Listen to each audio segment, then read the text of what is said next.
Hi everyone. I just wanted to make a very quick video about the solar eclipse tomorrow at 10 degrees Libra, either tomorrow or the day after, depending on what time zone you're in. But here in the UK, it will be tomorrow. I've spoken about this eclipse in various talks and conferences a few times this year. So I really just wanted to pull those thoughts together. It's so important that as astrologers, when we do talks, which can often involve a lot of research, we follow them up and keep the work alive. And I'm the first to admit that can be quite hard when you do have a busy schedule. So anything I mentioned today, if you're interested in going into a little bit more depth, you can actually purchase those particular talks that I refer to. They're for sale on my website, liannemcafferty.com, for a very small fee of just £10 each. And the particular talks are Raising Our Octave into the Beyond, which I did for the Scottish Astrological Association earlier this year, and World Scope 2024, Rising to Meet What's Ahead for the UK. So today I'm going to mention the extreme weather we're having, briefly politics, and I'll finish with the crises in the Middle East. So let me just share my screen as I have a few slides. Bear with me. It's always a tedious part. Okay. So here we can see the chart of the eclipse set for London, but I will look at it relocated later. As I said, it's at 10 degrees Libra, an air sign, and with Mercury tightly conjunct at 11 Libra, we can expect all sorts of themes connected to communication, trade, finances. Finances because Venus rules this eclipse, Venus rules Libra, travel as well. Jupiter is also in an air sign there in Gemini. So, Jupiter has potential to exacerbate any of these themes connected to air. So, politics and situations requiring diplomatic initiative, which of course we're seeing with the situation in the Middle East currently. There's international call for a ceasefire. And of course, we're running up to the US elections, so politics are bound to feature massively there, aren't they?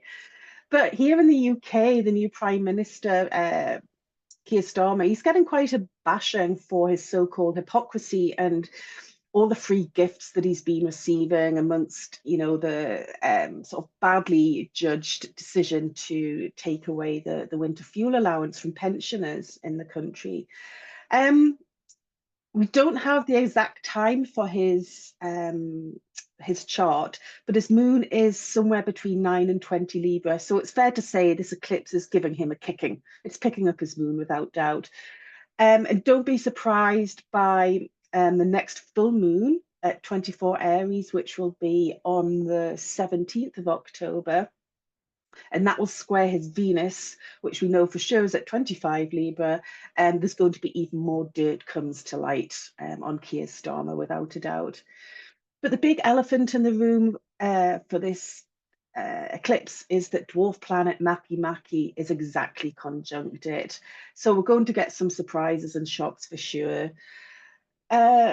Makemake resonates with the Birdman god of the Rapa Nui people from Easter Island, and often seen in charts of people who are shockingly genius or ahead of their time. And that can manifest negatively or positively, as always. But it's the dwarf planet of shocks and surprises, and an energy that drives us to react and progress, to think from a higher octave than even Uranus. Okay. So I think collectively we should keep an eye on this eclipse. I'm sure you can all feel it building. And I do wonder if global balance may shift in some way, especially as this eclipse also picks up the nodal axes. So I do think we're going to see some political and economic shocks for sure. I'd also note in this chart that Mars squares the eclipse and Pluto is still on that anaretic degree of 29 Capricorn. We also have a grand water trine made between Saturn in Pisces, Mars in Cancer, and Venus in Scorpio, which can be quite protective and defensive. And I'll mention that more later. So I've already mentioned that the eclipse triggers Keir Starmer's chart, but is also very close to the UK 1801's chart, which has an ascendant of 7 Libra. And I discussed this in the Astrological World Summit back in March. So it's picking up the UK's ascendant, but it's exactly square the UK Sun and IC, which are at 9 to 10 degrees of Capricorn, in so forming a T-square with the UK's ascendant, midheaven and IC. Given that we're approaching a budget in a few weeks, which we've been warned will be very difficult, I'm expecting perhaps some explosive developments in UK politics over the next few weeks. This eclipse also falls quite close to Trump's Saturn, which is at 14 degrees Libra, which is conjunct the Sibley Saturn. And it will square the Sibley's Cancer, Mercury and Sun. I'm sure none of us will be shocked at anything that might happen in US politics, especially where Trump is concerned. But just to bring some context of the power of Makemake, and therefore how potent this eclipse could be, I want to quickly look at the chart of 9/11 when the Twin Towers were attacked. And it was quite a while ago now that Sue Kienz, the fabulous US astrologer who's got so much experience with dual planets, made me aware of this. So this is the moment the first Twin Tower was attacked or hit by the plane. And I'm sure many of you are familiar that 9/11 occurred during a Saturn-Pluto opposition, which we can see there. And the Saturn-Pluto cycle is often associated with war and violence. But, you know, the Saturn-Pluto cycle occurs every 33 years or so. And this in itself comes nowhere near to describing the scale of the shocking devastation of 9/11. Okay, so we can see that Saturn-Pluto opposition across the Gemini-Sag axis, so all about that transport, the international trade, the twin towers, you know, Saturn's in Gemini, the sign of the twins. And that opposition formed a T-square with the Sun apex there in Virgo, you can see. But guess what? Makemake was conjunct that Sun pretty tightly. And this was one of the most shocking events ever witnessed. And it led to a period of global terrorism. Note Pluto and Sagittarius there, reflecting one of the key drivers, that of extreme religious beliefs.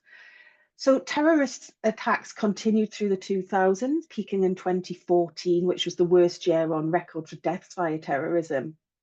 And we were so shocked by this period that was set in motion by 9/11 that we were shocked into protecting our personal and collective environments and forced into a state of survival. And one of the major consequences was a radical overhaul of airline security. And Makemake often resonates with extinction or extreme forms of survival. Think of Easter Island. You know, it almost became extinct. It was absolutely devastated back in the 1700s, and the population was nearly wiped out because they overforested, they overharvested, they overfarmed. There was other contributing factors as well. But the island was pretty much devastated. And even now, when we look at it, it appears barren and non-fertile, doesn't it? This chart's fascinating as well because we have a grand air trine of Mercury rising there on the ascendant, Saturn and Uranus. So again, echoing the themes of the sky and the air. We also have Moon and Neptune in air as well. And I'm sure none of us will forget the scenes of people falling from the buildings through the sky, through the air. So many things resonate with Makemake's energy in this chart. So speaking of the air and sky, there's been more extreme weather, hasn't there? In the past few days, the hurricane in Florida, North Carolina, Tennessee, that region of the US. So I'm going to move on to some of what I discussed for the Scottish Astrological Association back in July this year. And I'm just going to take us back to July before I get on to the current hurricane in Florida. So in July, Hurricane Beryl hit the Caribbean and absolutely devastated Grenada. It was the earliest recorded Category 5 hurricane ever at that time of the year. But earlier in May, the US weather agency NOAA had warned an extraordinary Atlantic hurricane season could be in store, with between 4 to 7 major hurricanes, category 3 or above, between June and November. The average is usually 3, so almost doubling on what we'd normally expect. Other organisations have warned that there may be as many as 24 named storms this year in the Atlantic. So Beryl made landfall in Grenada around 11 Eastern time, but Grenada's about an hour ahead, so that's why the time's set for this. And we can see Makemake there rising on the ascendant, conjunct the south node, and of course opposite the north node there on the descendant. The nodes are angular, all right? So very, very potent energies in this chart. And that all forms a T-square with the sun up there on the midheaven in Cancer. So Makemake here describes the shock, the devastation that came from the air. People's homes were absolutely destroyed. And, the sun's in Cancer, okay? So I think about 90% of homes were destroyed in that one event, something like that. So if you think back to 9/11, when airline security started to, it was overhauled to make it safer, will weather events such as this begin forcing people to strengthen their domestic infrastructure to deal with extreme weather? Or will certain places eventually become uninhabitable? Just something to think about. So if we look at Hurricane Helene, this is actually the chart of the solar eclipse, but it's relocated to Asheville, one of the towns in North Carolina, which was being absolutely devastated. It's now been downgraded to a storm, but it's been one of the most powerful to ever hit the US, with devastating wind speeds and torrential rainfall and flooding. Like I say, through North Carolina, Tennessee, Florida. I think the death toll is currently about 90, but there's billions of dollars worth of destruction. There's going to be a lot of rebuilding needed. So again, we can see Makemake conjunct that eclipse, and the eclipse forms a T-square on the ascendant and descendant, with Mars there as well. Mars and Cancer. People's homes have been flooded, haven't they? And that grand water trine that I mentioned in the eclipse between Venus and Saturn and Mars, you can see it there. It's describing the flooding, literally. It's literally the flooding and the rainfall. So I'd like to finish by mentioning Israel. Okay, it's probably the topic at the forefront of many people's minds, which seems to be escalating. And I don't have time to look at every chart connected to the Middle East. That would be, something for a whole talk in itself. It's incredibly complicated. But here I've got the chart of Israel next to the eclipse chart relocated for Tel Aviv. Okay. We can see the eclipse there falls right on top of Israel's 12th house Neptune. The eclipse with Makemake certainly describes the shock of all the airstrikes, and now that the Hezbollah leader's been killed, I think that was on the 27th last Friday, and I believe now a Hamas leader's been killed.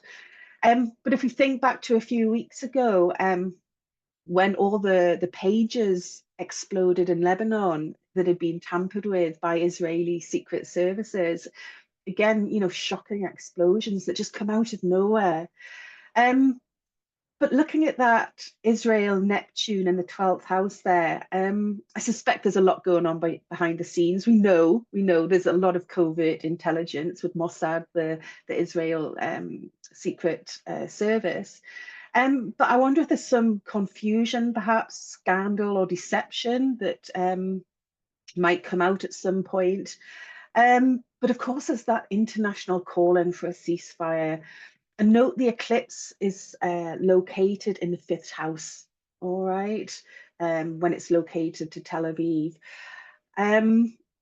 So we might end up with some creative international solution, I don't know, but traditional astrologers associate the 5th house with ambassadors. So I wonder if there will be some international intervention there, perhaps. We're all hoping for a ceasefire, but you know, with that Israel Neptune being triggered, I just wonder if there's sort of absolutely no sense of objectivity anymore, which would actually be the shadow of this, wouldn't it? And then here we have the chart of Israel's PM, Benjamin Netanyahu. Note his Mercury at 9 degrees of Libra. Libra is being exactly picked up by that eclipse as well. And his Mercury also falls on Israel's Neptune. So some very, very plain statements there, isn't it? We've got a conjunction between Israel's Neptune, the eclipse, and Netanyahu's Mercury. And we could argue that that eclipse in Libra is essentially triggering Netanyahu's entire Libra stellium. Okay. I'd like to think there might be some radical breakthrough or a radical change of mind from him. And I certainly am praying that Maki Maki here doesn't manifest as more madness.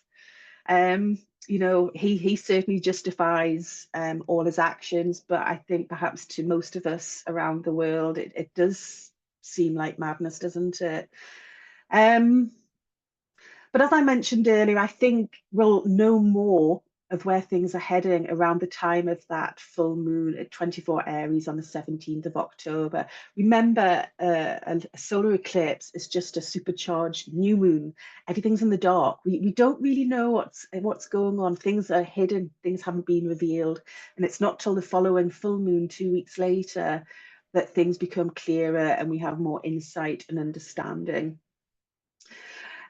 So that full moon on the 17th of October, it's going to fall on Israel's descendant, and it will square Netanyahu's sun and moon and his natal Maki Maki, actually. It will form a T-square with that. But it will also trine his aggressive Mars in Leo there, which might bring more potential for him to escalate things further, more firepower perhaps. But overall, this eclipse certainly is a critical juncture, and it's a long-term situation that's not going away soon, but we're certainly at a critical point. So I hope you found this useful. I hope you've enjoyed it. And please be aware, it's very much just an overview. It's by no means definitive. You know, particularly in Israel, the astrology is incredibly complicated. There's a lot to look at. But again, if you're interested in hearing more of what I discussed today, the relevant talks are available on my website. And here's my other contact details as well. So thank you for listening, and I'd be really grateful if you could please like, subscribe and share. Take care. Bye bye.